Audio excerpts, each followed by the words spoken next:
کوئٹہ سے اہم خبر جہاں پشین اسٹاپ پر دھماکہ ہوا ہے اور اس دھماکے کے نتیجے میں ابتدائی اطلاعات جو مل رہی ہیں اس کے مطابق 3 افراد جاں بحق جبکہ 4 زخمی ہو گئے ہیں۔ پولیس کا ایسا بتانا ہے علاقے کو گھیرے میں لے لیا گیا ہے۔ پولیس اور ایف سی کی بھاری نفری بھی یہاں پر موجود ہے۔ تو کوئٹہ سے خبر جہاں پشین اسٹاپ پر دھماکہ ہوا ہے اور اس دھماکے کے نتیجے میں ابتدائی اطلاعات جو مل رہی ہیں اس کے مطابق 3 افراد جاں بحق ہو گئے ہیں جبکہ 4 زخمی ہوئے ہیں جنہیں قریبی اسپتال منتقل کیا گیا ہے۔ علاقے کو گھیرے میں لے لیا گیا ہے سیکیورٹی فورسز کی جانب سے۔ پولیس اور ایف سی کی بھاری نفری بھی اس علاقے میں ابھی یہاں موجود ہے۔ بالکل، بات کرتے ہیں مجیب اللہ بھی ہمیں جوائن کر چکے ہیں۔ مجیب اللہ، جو ویجولز ہم دکھا رہے ہیں نوعیت لگ رہا ہے کافی زیادہ تھی دھماکے کی، کیونکہ آس پاس جو کھڑی گاڑیاں تھیں وہ بھی متاثر ہوئی، عمارتوں کے شیشے بھی متاثر ہوئے۔ بتائیے گا مزید کیا ڈیٹیلز ہیں، پولیس کا کیا بتانا ہے؟ آج متعدد ایمبولینسز جو ہے نا وہ اس وقت بھی جائے وقوع کی جانب گامزن ہیں، جو زخمیوں اور جاں بحق کو جو ہے نا وہ اسپتال منتقل کر رہے ہیں۔ سیکورٹی فورسز کی بھاری نفری ماڈل ٹاؤن پشین صاحب کے ایریے میں موجود ہیں۔ یہ دھماکہ عین جو ہے نا وہ ماڈل ٹاؤن میں جو ہے نا وہ نگر آفس کے قریب متصل شاہراہ کے قریب ایک عمارت اب تک بتائی جا رہی ہے کہ 3 افراد جو ہے نا وہ اس میں ہو چکے ہیں جبکہ 4 زخمی ہیں۔ زخمیوں کی تعداد جو ہے نا وہ بڑھنے کا خدشہ ہے، چونکہ ہم نے دیکھا کہ ایمبولینسز جو ہے نا وہ کثیر تعداد میں جائے وقوع کی جانب آ رہی ہیں اور یہاں سے زخمیوں کو اٹھا کر جو ہے نا وہ اسپتال منتقل کر رہی ہیں۔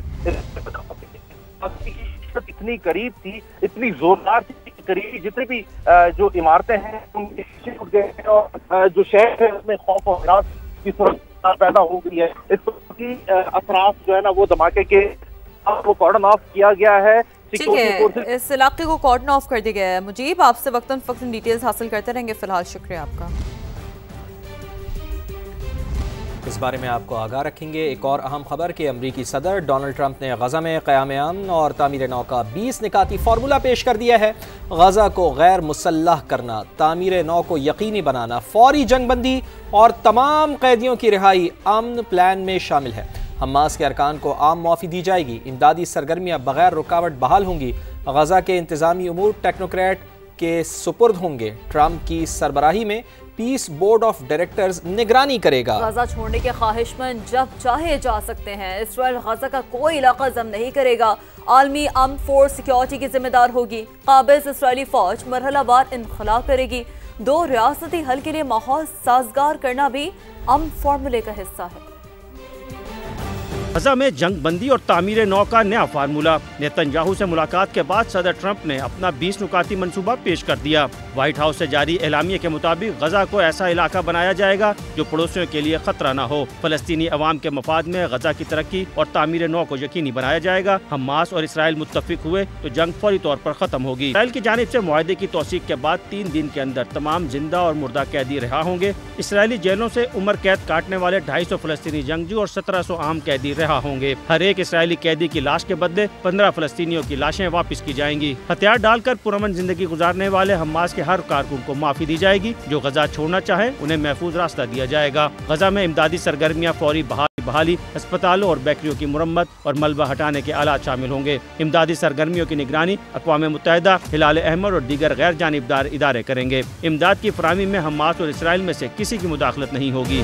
غزہ کے انتظامی امور ایک غیر جانبدار فلسطینیوں پر مشتمل ٹیکنوکریٹ سیٹ اپ کے سپرد ہوں گے۔ کمیٹی کی نگرانی پیس بورڈ آف ڈائریکٹرز کرے گا جس کی سربراہی ڈونلڈ ٹرمپ کریں گے۔ سابق برطانوی وزیر اعظم ٹونی بلیئر سمیت عالمی رہنما بورڈ کے رکن ہوں گے۔ غزہ کے لیے اقتصادی ترقی اور سرمایہ کاری کا منصوبہ تشکیل دیا جائے گا۔ ایک خصوصی اقتصادی زون بھی قائم ہوگا۔ کسی کو غزہ چھوڑنے پر مجبور نہیں کیا جائے گا، البتہ خواہش رکھنے والوں کو آزادی ہوگی کہ وہ جب چاہیں جا سکتے ہیں، لیکن ان کی واپسی پر کوئی پابندی نہیں ہوگی۔ حماس اور دیگر مزاحمتی گروپ غزہ کی حکمرانی میں شامل نہیں ہوں گے۔ تمام عسکری تنصیبات بشمول سرنگیں اور اسلحہ ساز کارخانے تباہ کر دیے جائیں گے۔ غزہ کو مکمل طور پر غیر مسلح کیا جائے گا۔ غزہ ہمسایوں کے لیے خطرہ نہ ہو اس کی ضمانت علاقائی شراکت دار دیں گے۔ سیکیورٹی کی ذمہ داری عرب اور اسلامی ممالک کی افواج پر مشتمل عالمی امن فورس ISF کے پاس ہوگی۔ اسرائیل نہ غزہ پر مستقل قبضہ کرے گا، نہ ہی غزہ کا کوئی علاقہ ضم کرے گا۔ عالمی امن فورس کے کنٹرول سنبھالتے ہی اسرائیلی فوج مرحلہ وار انخلا کرے گی۔ غزہ اور مصر کے درمیان سرحد پر ایک حفاظتی پٹی عارضی طور پر اسرائیل کے پاس رہے گی۔ اگر حماس تاخیری حربے استعمال کرے یا منصوبے کو مسترد کرے تو امدادی انتظامات ان علاقوں میں نافذ ہوں گے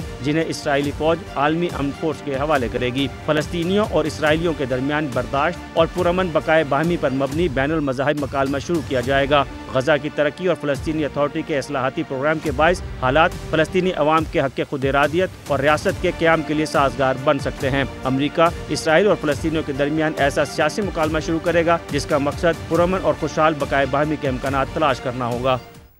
حماس نے ہمارا 20 نکاتی فارمولہ قبول کیا تو غزہ میں امن ہوگا، اسرائیلی فوج واپس جائے گی اور مشرق وسطی میں ایک نئے دور کا آغاز ہوگا۔ امریکی صدر ڈونلڈ ٹرمپ کی وائٹ ہاؤس میں پریس بریفنگ، کہا غزہ میں ایک نئی عبوری اتھارٹی قائم کی جائے گی، تمام فریقین اسرائیلی انخلا کے لیے ایک ٹائم لائن پر متفق ہوں گے۔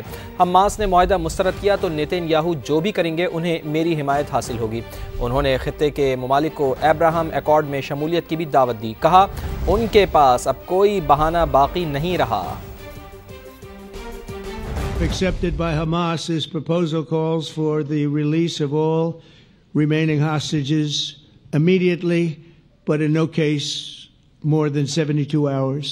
Under the plan, Arab and Muslim countries have committed, and in writing in many cases, but I actually would take their word for it, the people I mentioned, I'd take their word for it, to demilitarize Gaza, and that's quickly. Decommission the military capabilities of Hamas and all other terror organizations. The new transitional authority in Gaza, all parties will agree on a timeline for Israeli forces to withdraw. If Hamas rejects the deal, which is always possible, they're the only one left. Everyone else has accepted it. But I have a feeling that we're going to have a positive answer. But if not, as you know, Bibi, you'd have our full backing to do what you would have to do.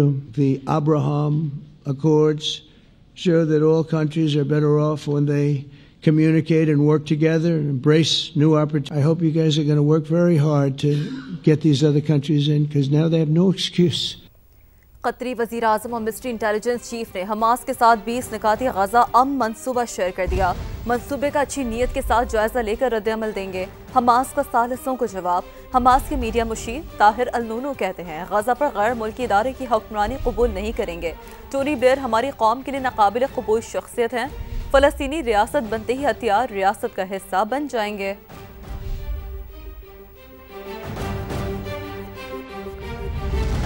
امریکی صدر Donald Trump نے غزہ میں قیام امن کے لیے وزیر اعظم میاں شہباز شریف اور فیلڈ مارشل سید عاصم منیر کی کاوشوں کی تعریف کی۔ پریس کانفرنس میں کہا وزیر اعظم پاکستان اور فیلڈ مارشل شروع دن سے میرے ساتھ ہیں، ابھی ان کا پیغام آیا ہے کہ وہ امن منصوبے سے 100% متفق ہیں، وہ اس معاہدے پر مکمل یقین رکھتے ہیں۔ The Prime Minister and the Field Marshal of Pakistan, they were with us right from the beginning. Incredible. In fact, they just put out a statement that they fully believe in this pact. It just came out just as I was walking around. They said, sir, you have a big notice from the Prime Minister of Pakistan and from the Field Marshal that they back this 100%. عالمی رہنماؤں کا غزہ کے لیے 20 نکاتی امن فارمولے کا خیر مقدم۔ ترک صدر رجب طیب ایردوان نے کہا صدر ٹرمپ کی کوششیں قابل تحسین ہیں، ترکی غزہ میں امن کے لیے اپنا بھرپور کردار ادا کرے گا۔ کینیڈا کے وزیر اعظم مارک کارنی نے پیس پلان کو تاریخی قدم قرار دیا۔ اسپین کے وزیر اعظم پیڈرو سانچیز نے بھی صدر ٹرمپ کے پلان کی حمایت کی۔ آسٹریلین وزیر اعظم اینتھونی البنیز نے بھی غزہ پیس پلان کو خوشائن قرار دیا۔ فرانسیسی صدر ایمانوئل میکرون اور برطانوی وزیر اعظم کیئر سٹارمر نے بھی صدر ٹرمپ کے فارمولے کی حمایت کا اعلان کیا۔